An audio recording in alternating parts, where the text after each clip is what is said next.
Bueno, como les contaba, ahí estamos en proceso de que ya se conecte la invitada. Ahí está conectando. ¿Sí? ¿Se escucha?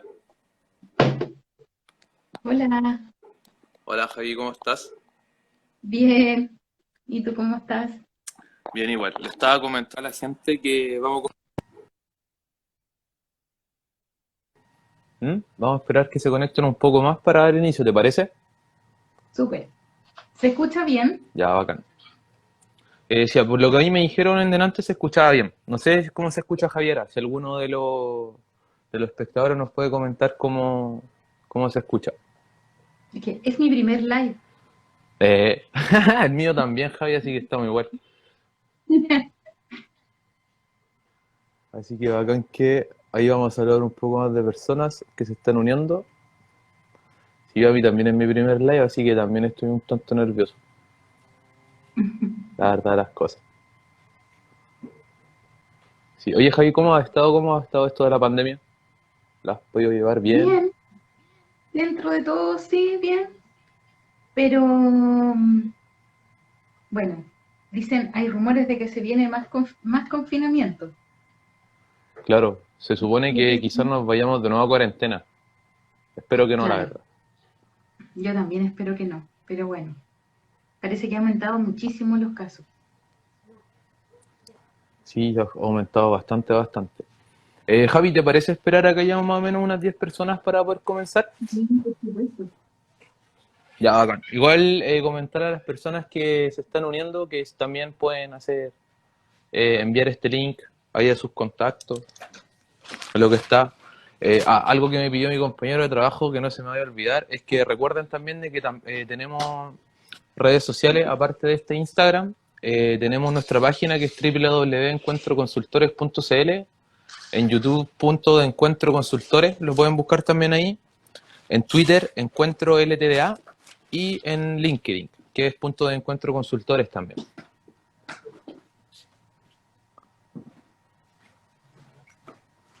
Dicen que se escucha bien, pero que nuestra imagen está un poco congelada. Yo creo que eso tiene que ver por la señal. Ya. Hola ¿Ya? Marcel. Eso es importante. Bueno, acá, ya, entonces, digamos, 7 personas, Javi, unas 3 más para que demos comienzo a esto. Bueno, comentar también de que este es parte de un ciclo de conversatorios que estamos haciendo con el otro resto de compañeros de trabajo. El primero fue sobre migración, con Giordano, que ahora también está presente viéndonos. Un saludo para él, que fue parte del primer conversatorio, el cual estuvo muy interesante y se encuentra en YouTube, por si alguien quiere volver a verlo, donde se tocan puntos bien importantes sobre la migración. Este es el segundo, que estamos acá como les comentaba, con mi amiga y colega Javiera, que vamos a hablar sobre la precarización laboral en los servicios de infancia. ¿Mm? Un tema que igual lamentablemente sigue estando vigente en este 2021. Y así que igual atentos porque se vienen noticias nuevas y se vendrá también un tercer conversatorio que lo va a hacer el tercer integrante de este equipo de trabajo. ¿Mm? Así que eso. Comentarles también que si el tiempo no alcanza, vamos a abrir un espacio de preguntas a la invitada. Así que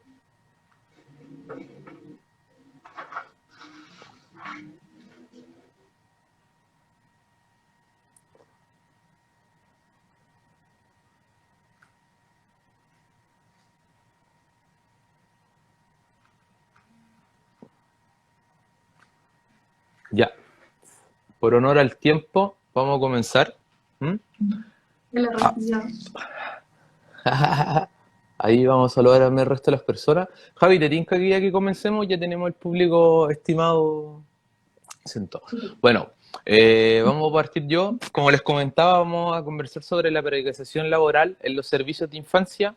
Les voy a presentar a la invitada. Algunos ya la conocerán de los espectadores.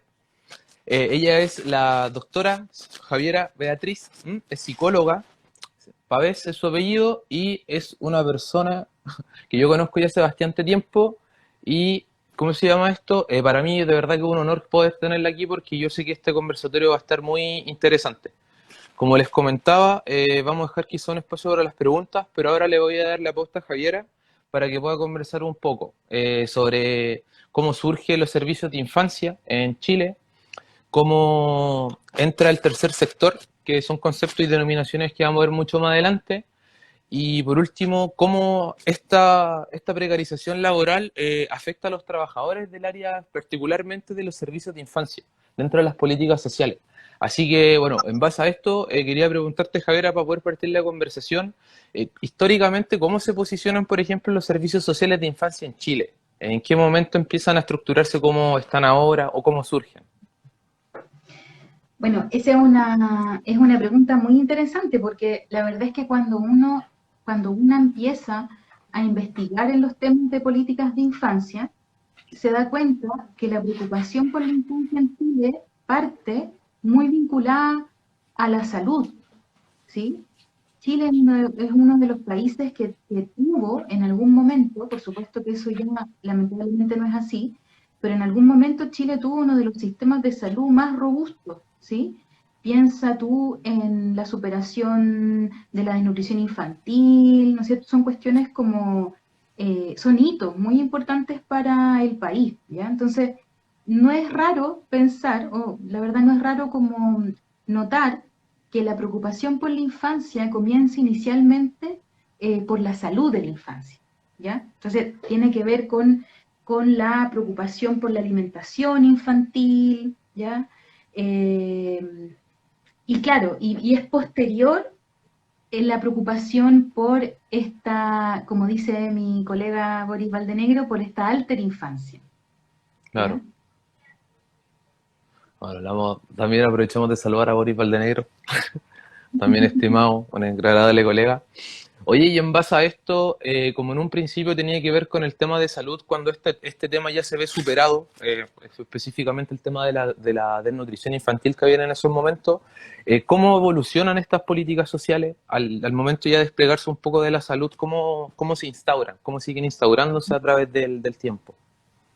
Bueno, igual ahí a ver, lo que yo te comento, la importancia que tiene la salud, ¿no es cierto? Con proyectos, por ejemplo, como el de Gota de Leche, ya que era del patronato, Ujú. como estamos hablando del siglo XX, va obviamente como complejizándose, ¿no es cierto? Aparecen las figuras de las residencias también, primera mitad del siglo XX, y luego, posterior, ya segunda mitad del siglo XX, comienza a aparecer la preocupación también por la recreación, ¿ya? Y ahí hay algunos programas que son bien interesantes del gobierno de la Unidad Popular que relevan como la importancia del juego infantil, ¿ya?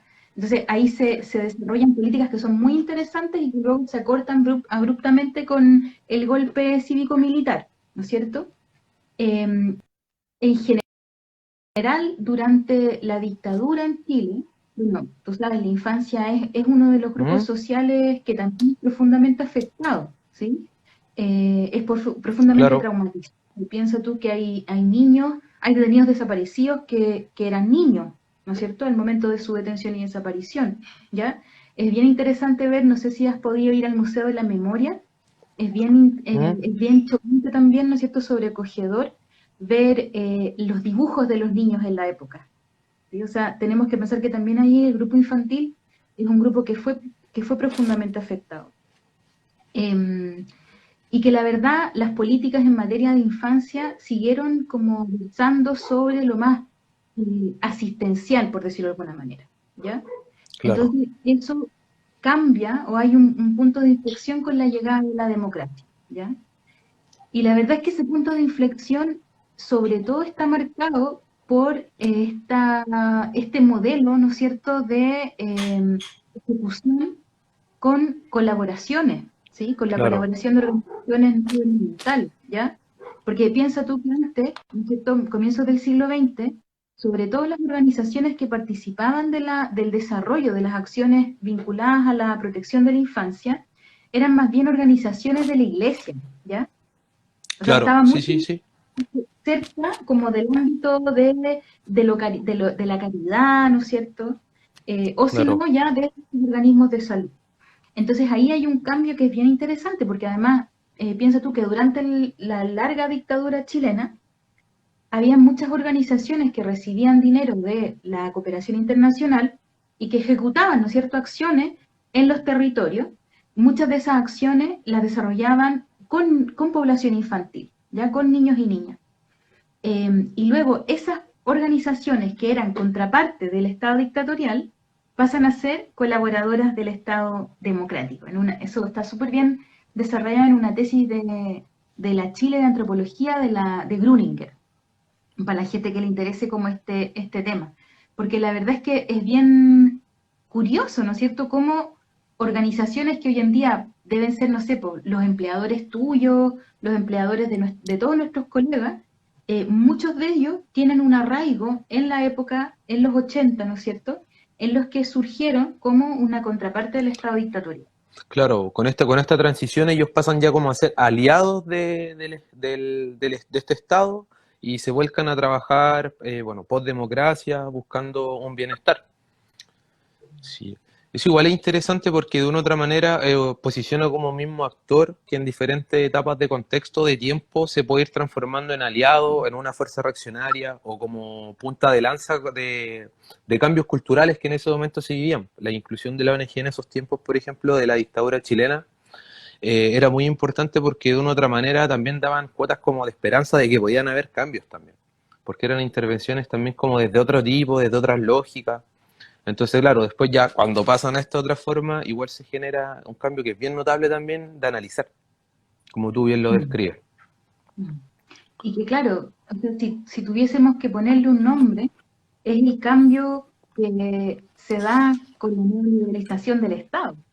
Claro, En el fondo es eso, ¿te das cuenta? Porque en los 80 lo que ocurre es que se impone un modelo económico, que en el fondo es un modelo, es más que un modelo económico el neoliberalismo, un modelo de vida, ¿no? Pero se impone fuertemente, ¿no es cierto?, con una intervención militar, ¿no? Y se va cimentando, ¿no?, para ya perfeccionarse al inicio de la democracia con los primeros 2, 3 gobiernos, ¿no es cierto?, en los que ya perfecciona, por decirlo de alguna manera, este modelo de licitación. Digo, se perfecciona de alguna manera porque todos quienes están quizás escuchando entenderán que el modelo de licitaciones no tiene nada de perfecto, ¿no?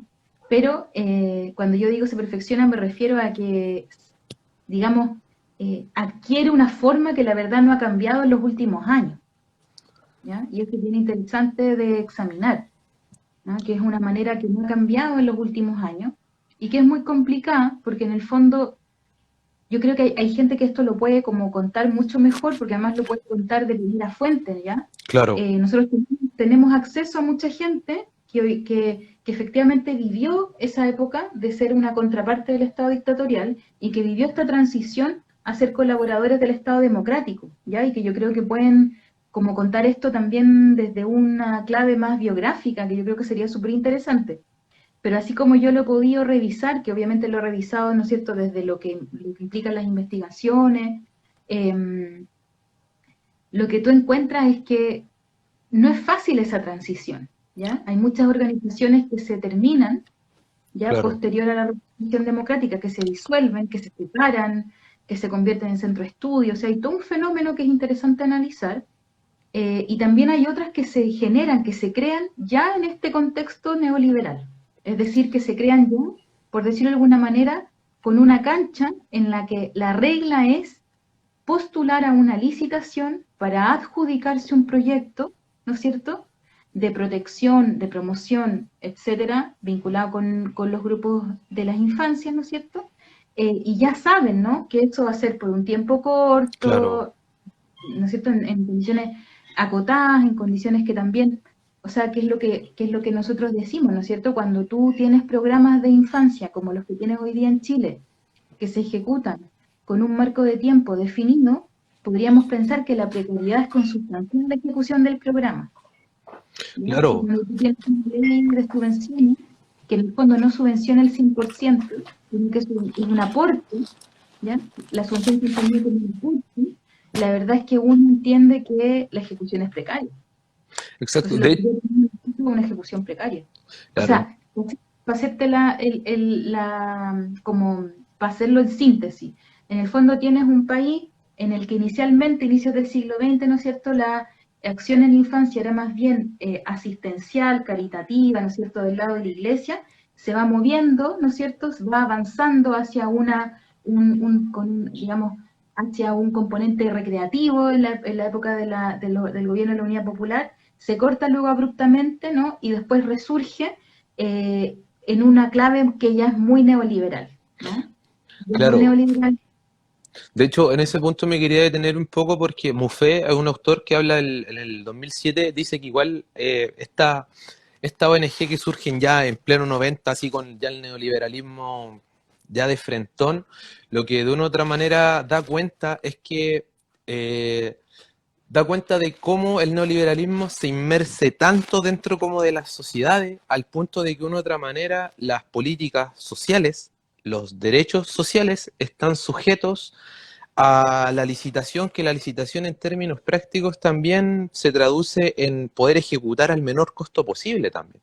Eso es como importante también señalar que los procesos de licitación, ese es su fin último, el poder ejecutar al menor costo posible.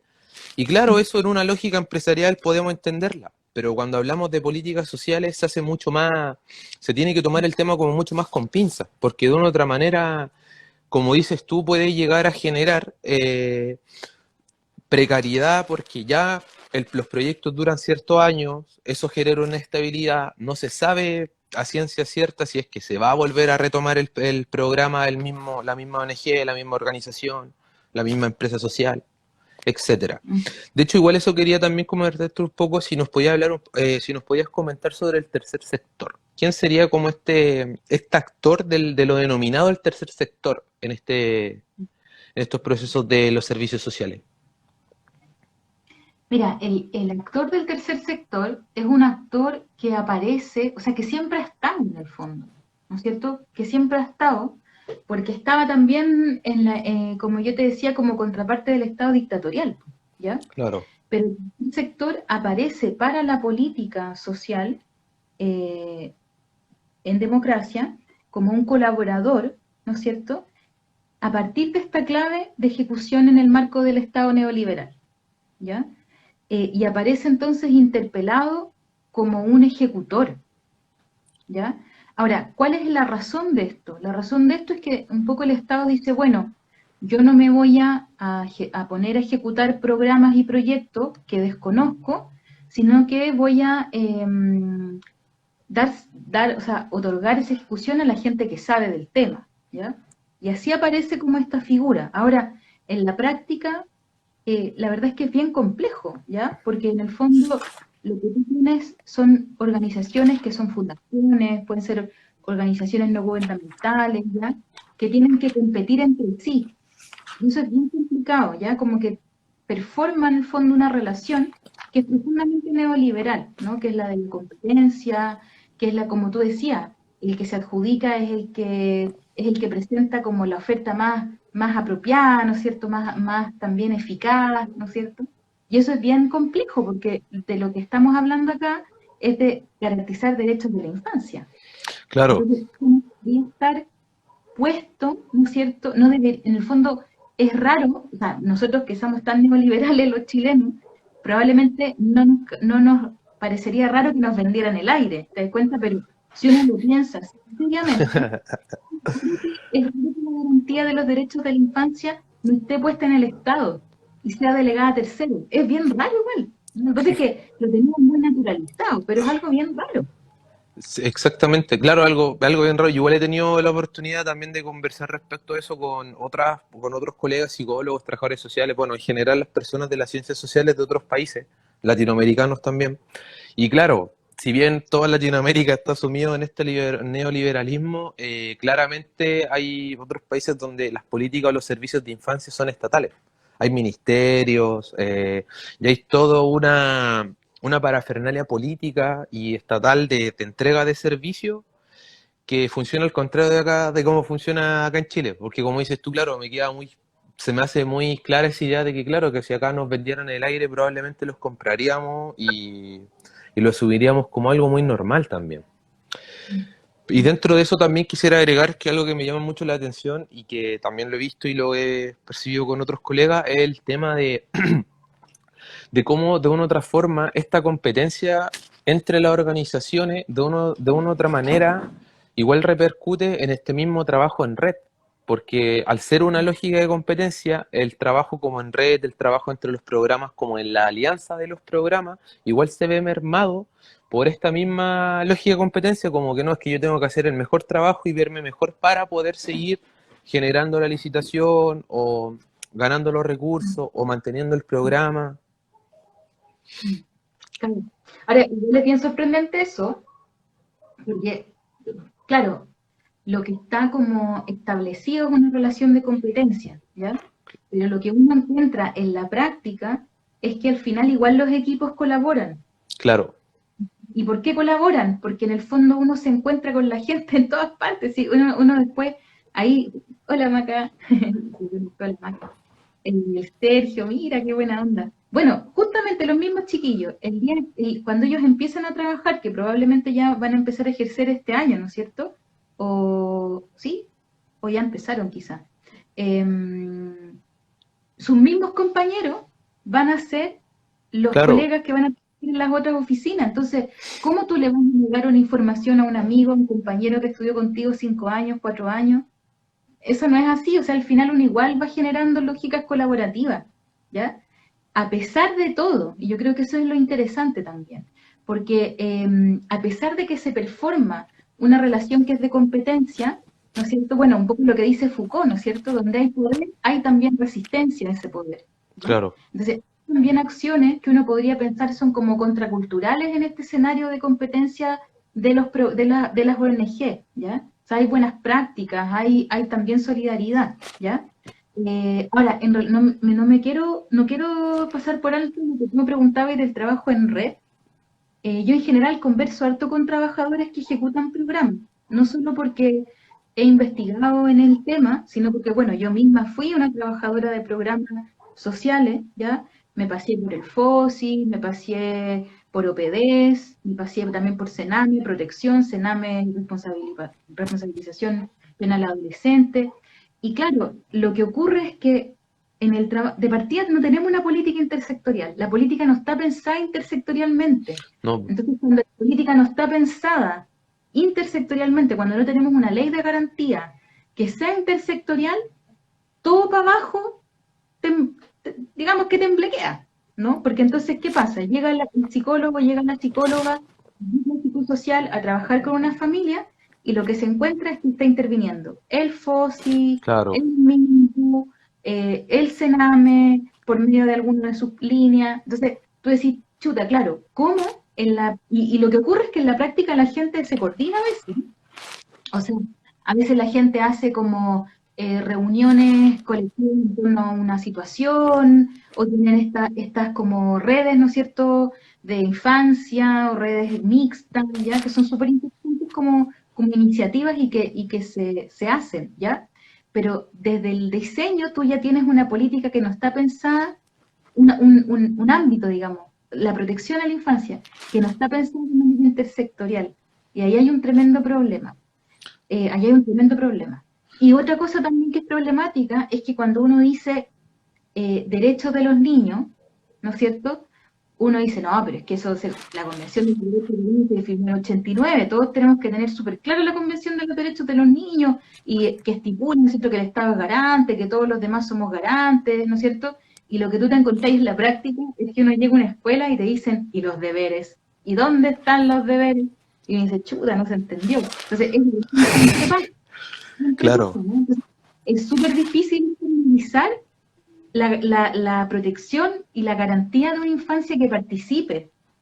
Es súper difícil porque estamos muy socializados en un modelo que es profundamente adultocéntrico. Exacto. Sí, exactamente, sí. Yo igual eso lo vi en carne propia, claro, de que en términos prácticos, en la generación de los programas o de los lineamientos, las miradas son muy, muy, muy adultocéntricas. Sobre todo a veces, bueno, yo he visto que se expande un poco más en el trabajo con adolescentes, como que ahí se puede un poco más, pero en el tema netamente con las primeras infancias, es adultocéntrico total. Es como que no se le da opción al niño tampoco como de preguntarle también lo que quiere hacer o cómo lo quiere hacer o qué opina de eso. Como que se toma como un sujeto, se sigue tomando como un sujeto de protección más que como de derecho. Como, Ahora, igual Yo creo que se han hecho esfuerzos, se ha ido Sí, sí, avanzando, pero todavía tenemos eso súper instalado. claro.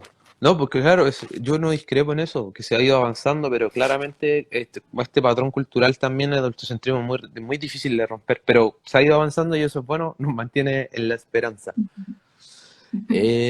Javiera, también quería preguntarte, así como un poco, una pregunta un poco más relacionada con el concepto. ¿Cómo entendemos el tema como de la precarización? ¿Cómo se entiende la precarización en la actualidad? Considerando, por ejemplo, que ya las prácticas laborales que nosotros tenemos en este siglo XXI son atípicas a las formas de trabajo que habitualmente conocemos desde antes. Entonces, igual también de una u otra forma va generando que ciertos fenómenos como la precariedad vayan también mutando. Pero preguntártelo a ti, porque lo tienes mucho más claro, ¿cómo entendemos la precariedad laboral? Sí, mira, a mí es súper como interesante porque cuando tú me dices que yo lo tengo más claro, yo creo que tenemos re claro, ¿cachai? A lo mejor Claro, no le podemos poner palabras, pero todos sabemos, todos quienes hemos trabajado en Chile en los últimos años o estamos trabajando hoy día, sabemos lo que es la precariedad, ¿me entiendes? Es una experiencia como que compartimos, ¿ya? Y en particular o sea, yo fui también trabajadora precaria, ¿me entiendes? Ejecuté proyectos, ahora felizmente tengo una relación laboral más respetuosa, pero en su momento fui trabajadora de políticas precarias, o sea, yo ejecutaba un proyecto en una sala de una parroquia, me acuerdo, guardando las carpetas y sacando las carpetas todos los días. O sea, una cosa eh, como increíble, ¿me entiendes? O sea, como que la realidad ahí superaba la ficción. Pero a grandes rasgos vamos a entender que desde el momento en que la política de infancia funciona con este sistema de licitación y por lo tanto propone proyectos a plazo fijo, a un plazo determinado, y luego tiene que volver a, ¿no es cierto?, licitar fondos para adjudicarse, etcétera, vamos a entender que hay una ejecución precaria, ¿me entiendes? Y yo pienso ahora, cuando tú me preguntas por esto, yo digo, chuta, ¿cómo será ahora? O sea, yo me imagino, y también por lo que he escuchado de los compañeros, compañeras, lo que es la ejecución la, en virtualidad. O sea, podríamos hablar ahí como de una precariedad de la virtualidad. Yo creo que tiene nuevas aristas. O sea, yo pienso en todos los colegas que tienen que estar trabajando en casas que no fueron pensadas y no están diseñadas para el trabajo. O sea, casas que están diseñadas para que tú llegues a dormir. ¿Me entiendes? Como pensando en los espacios que tienen nuestras viviendas, ¿ya? O sea, y me imagino lo que debe ser eso también, ¿ya? Como en términos de la vida de estos trabajadores y trabajadoras hoy en día, ¿ya? Y ahí, claro, va a depender de, por decirlo de alguna manera, las características de las organizaciones ejecutoras, la posibilidad que tengan de generar como un andamiaje para un mejor trabajo en la casa, ¿ya? Pero si tú piensas así como toda la gente que se fue para la casa, todos los ejecutores de líneas del Sename, tercerizadas del Sename, ¿no es cierto?, los PPF, etcétera, yo no sé, o sea, es como que te vayas a tu casa y tienes tu computador, ¿me entiendes? Utilizarás tu teléfono, me imagino que también eso se tiene que haber resuelto, ¿no? O sea, a lo mejor asegurar teléfono o saldo en el teléfono para poder contactarse claro, con los niños. O sea, piensa también tú que la familia, o sea, de partida, no tiene por qué haber un computador en cada casa en Chile. O claro, sea, el computador no es un producto, digamos, que esté presente en todas las familias chilenas, ¿ya? Y si aún lo estuviese, imagínate, tú tienes tres hijos, un hijo en etapa escolar, otro hijo en etapa universitaria, ¿cómo lo hace ahí, con un computador? Y tú trabajando en la casa.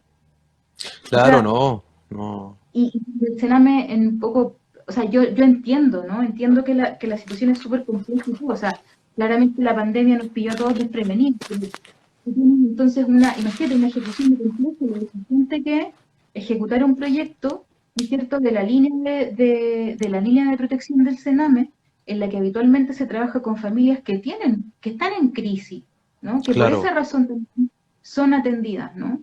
Que están en crisis que tienen que ver con aspectos estructurales también. O sea, las familias entran en crisis no porque quieran, ¿no? Entran en crisis porque hay una multiplicidad, ¿no es cierto?, de factores que los fragilizan y las fragilizan, ¿sí? Y que tienen que ver con factores estructurales, ¿no? La pobreza, el Claro, desempleo, el o sea, ¿cómo, hacinamiento. cómo eso no va a generar crisis en una familia?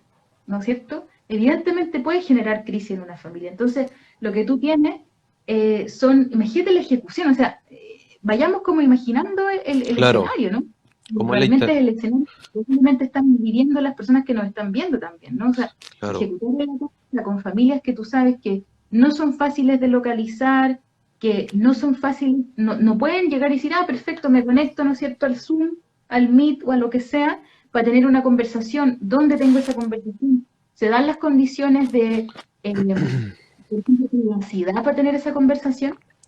exacto. Mira, de hecho, ese, ese punto que tú marcas es súper importante porque, mira, acá tenemos algunos comentarios, obviamente vamos a mantener el anonimato de los nombres, pero también, por ejemplo, una de las muestras que hablamos de esta precariedad virtual es que lamentablemente muchos han tenido que utilizar sus propios recursos, contratar nuevos planes de internet,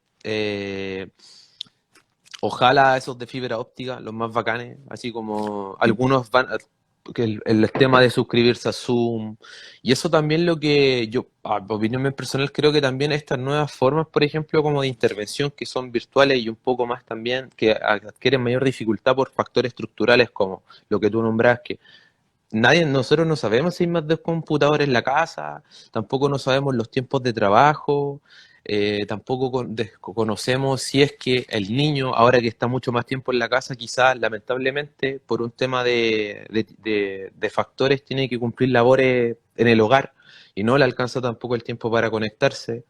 Y también, bueno, otro punto muy importante es que lo que yo también he percibido también en conversaciones con colegas, es que las 45 horas presenciales ya no son 45 horas presenciales ni 45 horas virtuales, sino que esto se está transformando ya en un punto de quiebre que yo he escuchado de casos de colegas cercanos que ellos terminan trabajando 60 horas a la semana.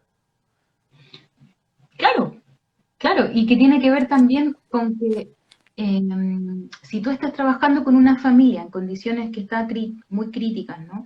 Y la persona te llama un día sábado, en estas condiciones de virtualidad, probablemente tú vas a trabajar también ese día sábado. Y que eso necesariamente no se daba antes porque tú estabas presencialmente en una oficina de lunes a viernes. ¿Te das cuenta? Entonces, también hay un elemento que, como tú dices, impacta o hace posible que las jornadas laborales aumenten. ¿Ya? Sí, de todas maneras. Sí, eso igual es de bastante cuidado. Es de bastante cuidado porque de una u otra forma estos factores de la precariedad terminan por enfermar a las personas. Ya en último término pueden generar las condiciones de burnout, del síndrome del quemado, y bueno, hay un sinfín también de, de sintomatologías que pueden suceder que en otra forma, aparte de dañar ya al interventor mismo, de una otra forma genera también un daño o una tensión en la misma intervención. Porque de una u otra manera, claro, yo al estar quemado, al estar sobrepasado, no voy a llegar tampoco con la misma actitud o la misma, o el mismo, quizás hasta el mismo grado de empatía o de entendimiento a las sesiones. Y bueno, también otro punto que quiero marcar que, para seguir un poco la conversación, es que de una u otra forma podemos ver de que, independiente o no de ahora en una situación de pandemia, la maquinaria sigue funcionando en una lógica como cuantitativa, como no importa, por lo que nosotros decimos, bueno, no es que no importe, sino que se deja un poco de lado la calidad de la intervención porque se dé la intervención. No sé si me explico o me entiendes cuando digo claro que lo que importa es que esté el número de que uno se contactó con la persona, la manera, cuánto duró, cómo fue, si la otra persona tenía las condiciones adecuadas, como marcas tú, por ejemplo, un espacio íntimo, un espacio donde pueda estar solo y conversar realmente, se den o no. Eso es muy complicado y yo creo que sí, a ver, me pasan varias cosas cuando escucho este comentario tuyo, porque por una parte tenemos que en los programas las personas trabajan con el vínculo, ¿no Claro, es cierto? famoso vínculo. Y el vínculo es una cuestión como alquímica, ¿no es cierto? El vínculo es algo que es vil, ¿no? Y que requiere de mucha estabilidad para que se forme un vínculo. El vínculo es estabilidad, en el fondo. Es Claro, estabilidad más tiempo, de una u otra manera. Y cuando tú tienes equipos que rotan o programas que se acaban y que vuelven a empezar, lo que, lo que se afecta fundamentalmente es el vínculo. Entonces, eso es bien complicado. No, no quería dejarlo como pasarlo por alto, porque me parece que eso es un aspecto súper importante. Eh, y asociado un poco a este vínculo, porque tú me decías un poco esto y el tema de, claro, o sea, el vínculo también se daña por la afectación que puedan tener los trabajadores, como tú claro, decías, cansancio, agotamiento, burnout, ¿no es cierto?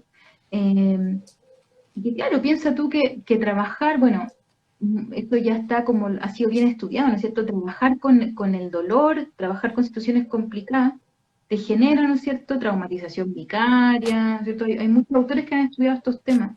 Y cuando tú no tienes como los dispositivos, ¿no es cierto?, para cuidar a los equipos, lo natural que va a ocurrir es que los equipos se desgasten, ¿me entiendes? exacto, Bueno, pongamos eso o sea, pensemos eso en términos como generales, ¿cachai? En términos como habituales. Y ahora pongamos eso en un contexto de pandemia. O sea, en el que además ese sujeto que interviene, ¿no es cierto? Ese trabajador está con una situación, así como todos los chilenos y todo a nivel global, ¿no es cierto?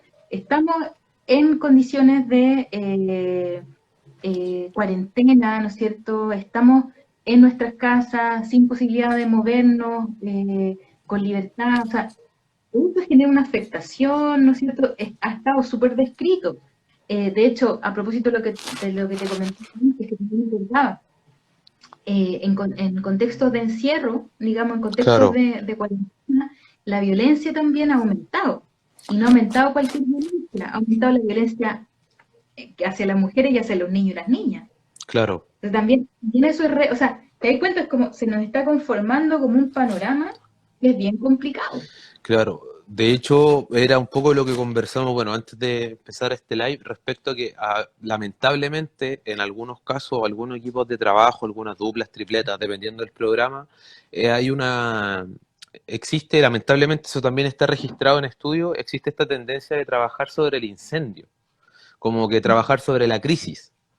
Bueno, eso igual se responde a lo que conversamos de la estabilidad y todo eso, pero de trabajar sobre la crisis, pero ahora en este contexto actual, en este escenario, ya no es un incendio, es como que se te está quemando la cuadra, ya así como todo. Entonces, igual de una u otra manera, influye y repercute en este tema como desde la intervención. Eso igual es preciso señalarlo, porque de una u otra forma, bueno, también como uno puede dar cuenta que los trabajadores y trabajadoras de los servicios de infancia, de una u otra forma, a mi parecer, ha estado un poco oculto esto, como un poco escondido, ¿me entendís? Por ejemplo, no sé, los trabajadores de la salud, claro, primera línea de salud, se entiende por el tema de la pandemia, pero estos otros trabajadores, y ahí claramente metemos profesores también, servicios sociales como todo, se han visto un poco ocultos. Es como que pasan como por debajo de la mesa, como que continuara todo igual, pero en realidad no es así, po. Como que igual eso me llama mucho la atención también. Me llama la atención de que en estos servicios de las políticas públicas, las políticas sociales y específicamente en las políticas de infancia, no se tome mucho en consideración también cómo cambió este escenario laboral. Insisto con esa idea, como que pasa así como desapercibido, como una brisa nomás. Pasó. Nadie la pilló, nadie la vio. Claro, sí, efectivamente los trabajadores de la salud han tenido un desafío gigantesco, ¿no es cierto? Y son, por supuesto, merecedores de toda la admiración, ¿no es cierto? Y de todos los cumplidos, ¿no es cierto?, que podamos hacer. Pero también los trabajadores de la educación, los trabajadores de los servicios sociales, psicólogos, trabajadoras y trabajadores sociales, también han estado en posiciones bien como desafiante, por decirlo menos. O sea, han comenzado a trabajar con sistemas de turno, en contexto de crisis, ¿no es cierto?, multisistémica, por decirlo de alguna manera, y como decías tú, y aquí vuelvo un poco atrás, con una ejecución que sigue estando sujeta al cumplimiento del mismo indicador cuantitativo, Claro, ¿no? Es una locura. Yo creo que eso ha sido más bien generalizado. Entonces, como está, estamos ante una crisis sociosanitaria como nunca antes vista, ¿no es cierto?, desde comienzos del siglo XX, y de una u otra manera es como que estamos haciendo como que no pasa nada, ¿no? exactamente, Y, no pasa a nadie. y yo creo que eso es bueno y es malo, porque por una parte tú dices, bueno, uno no puede tampoco, digamos, quedarse sentada en las pies de la cama esperando que esto pase, porque no es razonable, como tampoco es razonable seguir adelante con todo como si nada estuviese pasando, ¿sí? O sea, si no nos damos un tiempo para hacernos preguntas, para como digerir la perplejidad de todo lo que ha estado pasando, la verdad es que es muy probable que tengamos una afectación psíquica, ¿me entiendes? Porque Exacto. somos personas, ¿no es cierto? Entonces, y eso, insisto, lo ponemos en este contexto que ya más o menos hemos mapeado, de crisis en las familias, crisis también, ¿no es cierto?, en la misma situación de los trabajadores y trabajadoras, por otra parte un servicio que no modifica tan rotundamente ni su presupuesto, ni sus estándares, ¿no es cierto? Es complejo, es bien complejo. Exactamente. Oye, Javi, quería señalar de que por tema de tiempo, si pudieras responder algunas preguntas que tiene una de las Ujú. espectadores, ¿m? Obviamente dentro de lo que tú consideres que puedes responder. Pregunta de que cómo se puede, entre comillas, mejorar desde la institución estas prácticas de intervención enfocada a la infancia. Y dentro de esa misma suma, ¿cómo incidir en las políticas públicas siendo trabajadores precarizados en Ujú. específico? Bueno, yo creo que obviamente siempre uno puede incidir en lo que hace, ¿ya? Y como yo te decía, pues, o sea, donde hay poder también hay resistencia. Y yo creo que la incidencia no puede ser pensada como algo individual. Yo creo que eso es lo primero. Claro, La incidencia y la resistencia siempre va a ser colectiva. Entonces, de partida uno tiene que conversar con las personas que tiene al lado, ¿no? Y dialogar, pues, o sea, idear nuevas formas de, ¿no es cierto? Eh, a lo mejor, o sea, en general, todo lo que sea grupalidad, ¿me entiendes? Yo creo que eso siempre va a ser como un aporte, desde la formación de sindicatos, ¿no es cierto?, a la formación de grupos de, no sé, desarrollo de metodologías novedosas, ¿no es cierto? Porque además hay un problema con la política de infancia y es que es una política genérica. Es decir, yo opero, ejecuto con la misma base técnica en Bisbiri, estoy exagerando, sí, sí, sí, sí, y en Puerto Rico, ¿me entiendes? Cuando claro, efectivamente la infancia bisbiriana es diferente a la infancia sureña. O sea, sí, hay un tema que es súper importante y es que no hay como una, no está tan claramente visto como la territorialidad, el arraigo, ¿no? Entonces yo creo que hay hartos desafíos para los equipos que pueden como constituirse en un aporte, ¿ya?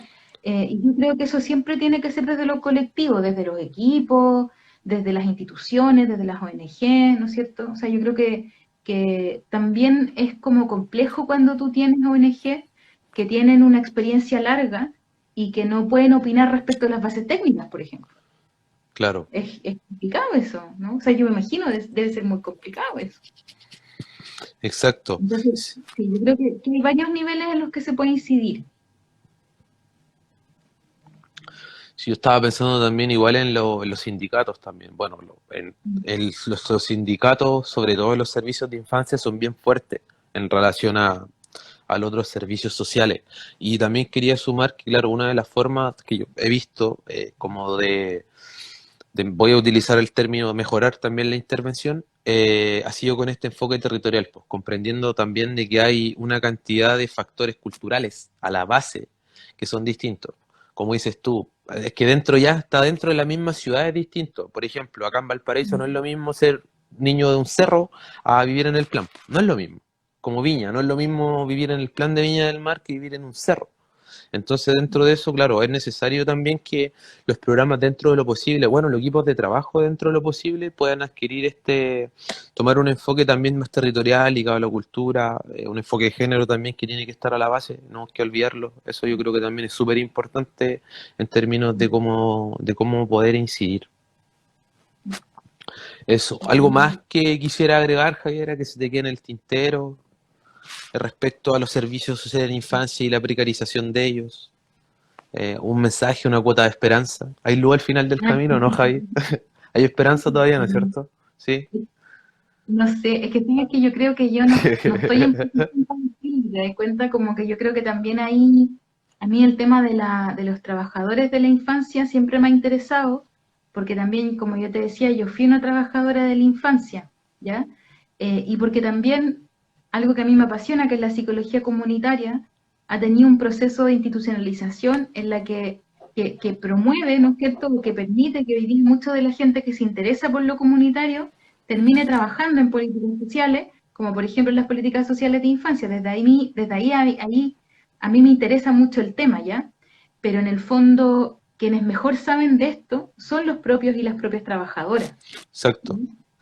Y ellos son y ellas son quienes mejor pueden decir algo respecto de su devenir, ¿te das cuenta?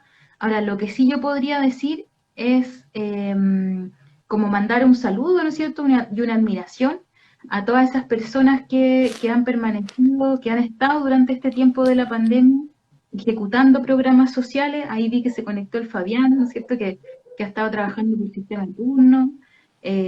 O sea, mi admiración a todas esas personas que la han visto re difícil, ¿no es cierto? Que han tenido como ese temor de tener que hacer a lo mejor cuarentenas preventivas porque alguien apareció positivo en COVID, o sea, todo ese como esa cotidianeidad, ¿ya?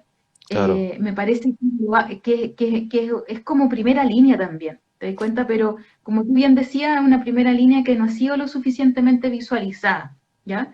Pero que yo creo que son compañeros, compañeras que han estado en una primera línea, que han estado acompañando a las familias, ¿no es cierto?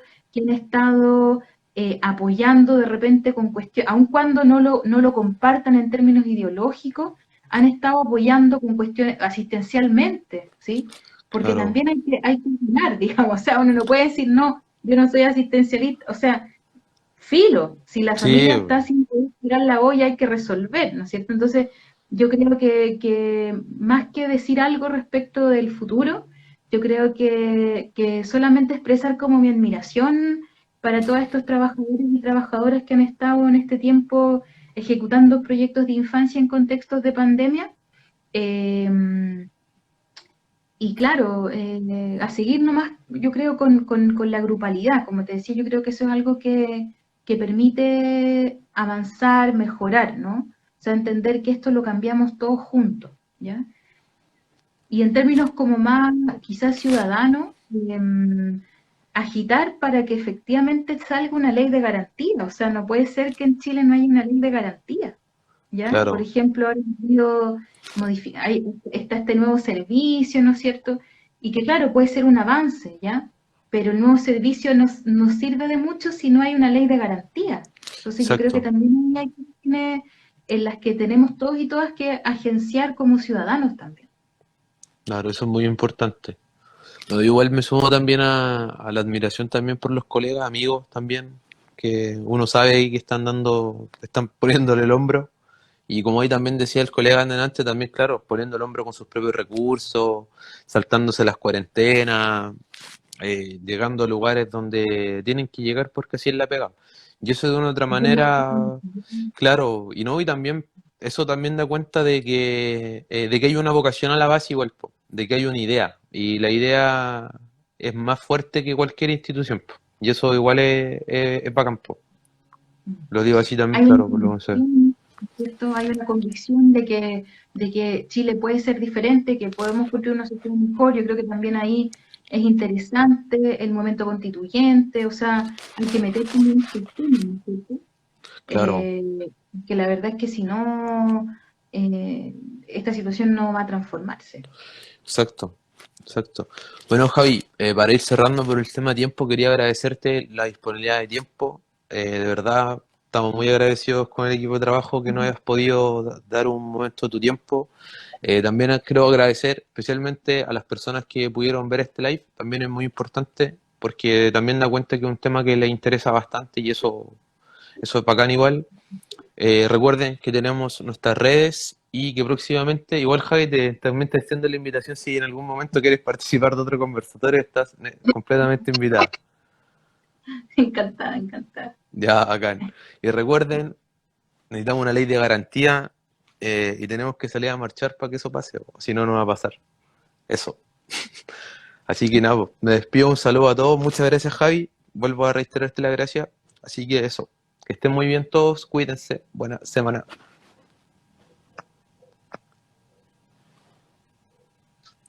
Chao, chao. Chau.